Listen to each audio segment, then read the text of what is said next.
வெற்றி விவரங்கள் பகிர்ந்துக்கலாம்.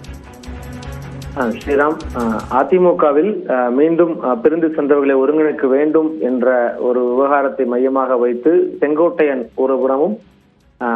ஒருபுறம் பேசிக் கொண்டிருக்கிறார். இடையில் மத்திய உள்துறை அமைச்சர் அமித்ஷாவை சந்தித்து விட்டு திரும்பியிருக்கிறார். அதே நேரம் தேசிய ஜனநாயக கூட்டணியிலிருந்து வெளியேறி இருந்த அமமுகவினுடைய பொதுச்செயலர் டிடிவி தினகரன், எடப்பாடி பழனிசாமி மட்டுமே தங்களுக்கு பிரச்சனை, முதலமைச்சர் வேட்பாளரை இந்த கூட்டணியுடைய முதலமைச்சர் வேட்பாளரை மாற்றினால் மீண்டும் கூட்டணிக்கு வர தயார் என்று அவர் டிடிவி தினகரன் பேசியிருக்கிறார். இந்த இரண்டு விவகாரங்களுக்கும் தற்பொழுது அதிமுகவினுடைய முன்னாள் அமைச்சர் RV உதயகுமார் விளக்கம் அளித்து ஒரு வீடியோ வெளியிட்டிருக்கிறார். அதில் முக்கியமாக எடப்பாடி பழனிசாமியினுடைய அந்த எழுச்சி பயணத்தினுடைய மக்கள் ஆதரவை தாங்கிக் கொள்ள முடியாமல் சில வயிற்றெரிச்சல் மனிதர்கள் ஒற்றுமை என்ற பெயரை வைத்துக் கொண்டு அதிமுகவுக்கு பின்னடைவை ஏற்படுத்தி விடலாம் என்ற நபர்களுக்கு தோல்வியை சந்திப்பார்கள் அவர்கள் என்ற ஒரு வார்த்தையை பேசியிருக்கிறார். மிக முக்கியமாக டிடிவி சொன்ன கருத்திற்கு அவரை மாற்றுவோம் இவரை மாற்றுவோம் என்று சொல்பவர்களை எல்லாம் மாற்றிவிட்டு எடப்பாடியார் ஒருவர் தான் முதலமைச்சர் என்று மக்கள் தீர்ப்பு எழுதுவார்கள்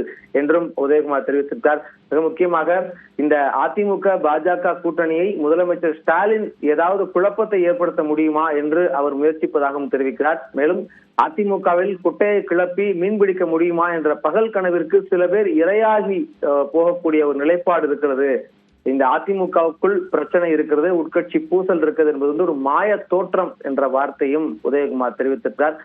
இன்னொரு முக்கியமாக செங்கோட்டையன் டெல்லி சென்று மத்திய உள்துறை அமைச்சர் அமித்ஷாவை சந்தித்து விட்டு திரும்பிய விவகாரம் தொடர்பாக பேசியிருக்கிறார். அது என்னன்னா, அமித்ஷா தான் எடப்பாடி பழனிசாமியினுடைய இல்லத்திற்கு வந்து விருந்து சாப்பிட்டு இந்த கூட்டணியினுடைய வலுவாக இருக்கிற இந்த கூட்டணி மீண்டும் ஆட்சி அமைக்கும் என்ற ஒரு வார்த்தையை பதிவு செய்து அமித்ஷா சென்றிருக்கார். எனவே அவரை அங்கு சென்று இவர்கள் பார்த்தார்கள், சந்தித்தார்கள் என்றதெல்லாம் ஒரு மாயை தான், அது எந்த விளைவுகளையும் ஏற்படுத்தாது என்கிற ஒரு தகவலையும் RV உதயகுமார் தெரிவித்திருக்கிறார். ஸ்ரீராம், விவரங்களை வழங்கியதற்கு நன்றி. வெற்றி.